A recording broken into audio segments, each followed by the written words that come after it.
guys, and we have the famous Mr. David Reid. Dan.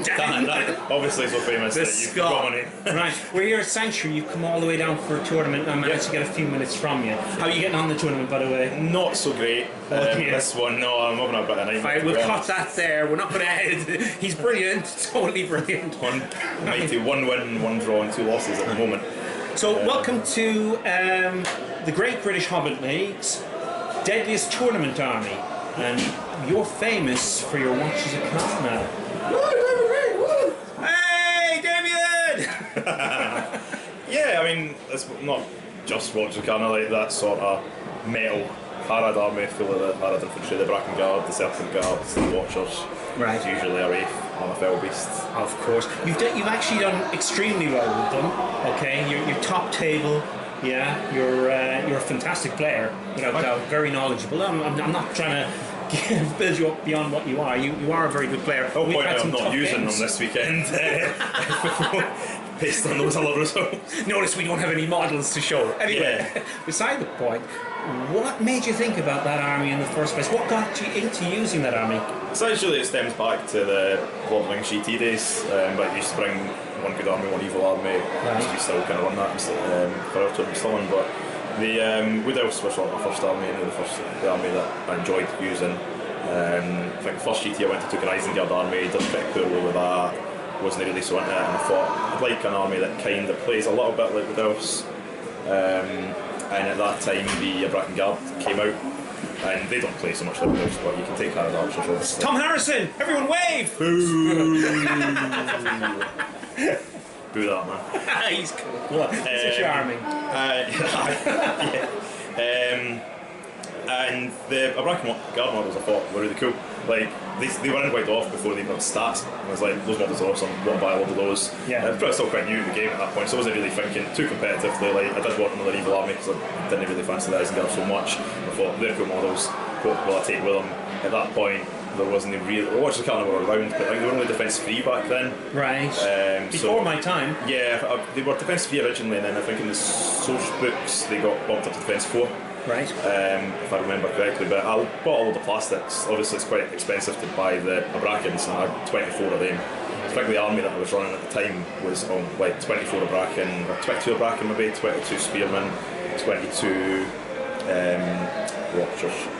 No Watchers, just Archers, Archers. And at that point as well, back in Lord of the Rings days, a Spearman gave the model in front of it an additional attack. Oh, okay. So a Spearman behind the Bracken Guard meant the Bracken Guard had 2 attacks, strength 4, rather than now where it contributes fight value. Right. So that was an army that took for like 3 GTs, no Felbeaster at the time, just a Wing Wraith, Betrayer, Shadowlords, Mountain Bar, tried to sort of fear them. Enjoyed using that, it was good. And then I think I took it to like one of the very first GBHL tournaments, similar sort of list, and then I kind of benched it for a while. I took Wood Elves a lot because at that point we were using single army tournaments. Since the GBHL scene sort of appeared, there wasn't so many 2 army tournaments. I took Wood Elves to most of the ones in sort of first year. Okay.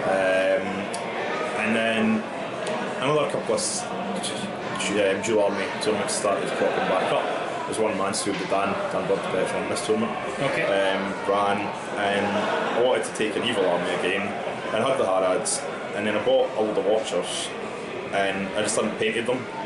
And at that point I was kind of like, do I want to take the Harad again without the Watchers? Because now they're defense 4, now fainting's part of the game, and now I'm getting to. So we've moved into the Hobbit rules. We've moved into the Hobbit rules, and we're moving in and be starting to try and play a bit more competitively. Yeah. So I looked at like basic fight 3 Harad warriors are not really very good anymore. So I really want to take Harad until I get those guys painted. So I went back to Isengard, Mordor, tried a few evil armies like that, and then by the time I painted up my Watchers, painted up the Serpent Guards, they were ready to come, and that was right here actually last year for Battle on Number Tiers. Yes, I remember that. In Orange tournament, that was the first time that they. You hammered me with that one. I did, yeah. I took great pleasure in that one. And had a few good results with it, and just thought it is a really competitive force. And that's the main reason I brought it, to be honest, to try and be more competitive at the top. So getting up to the top tables now.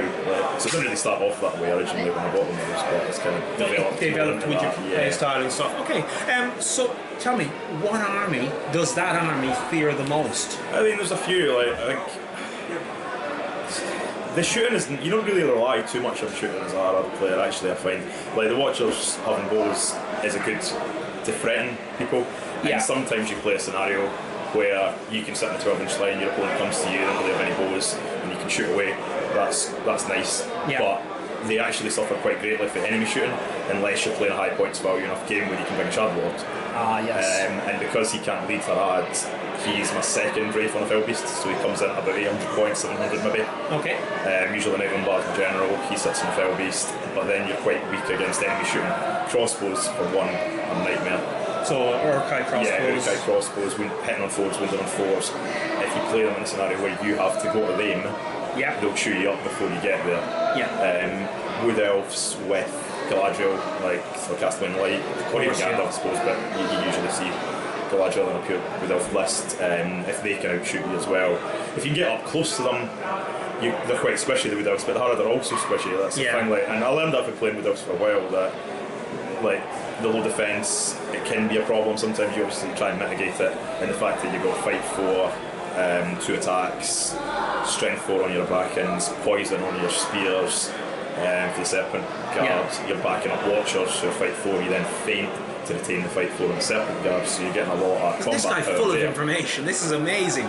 You get a lot of combat power, yeah, but then you hit against the Wood Elf wall, it's fight 5, your Felbeast really needs to work. Like if the Felbeast does well and it throws elves through the line, then that's great.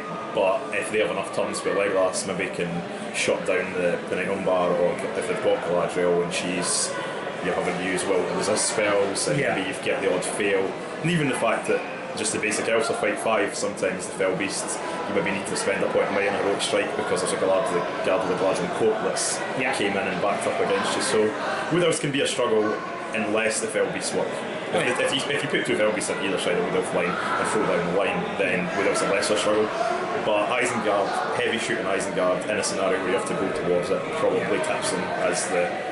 Although another army is probably, I don't know who else should interview on this, but I think a lot of people would probably say one of the toughest armies we play is Red Balls, Felbeasts. Yes. Well, we're taking all the top 10 players. And that's tough. I've beaten him once with the army, but the fact that he has 3 or sometimes more Felbeasts, and if I only have 1, it's quite easy for the Felbeast, especially if he has caster Felbeast, ones that cast that well on a 3.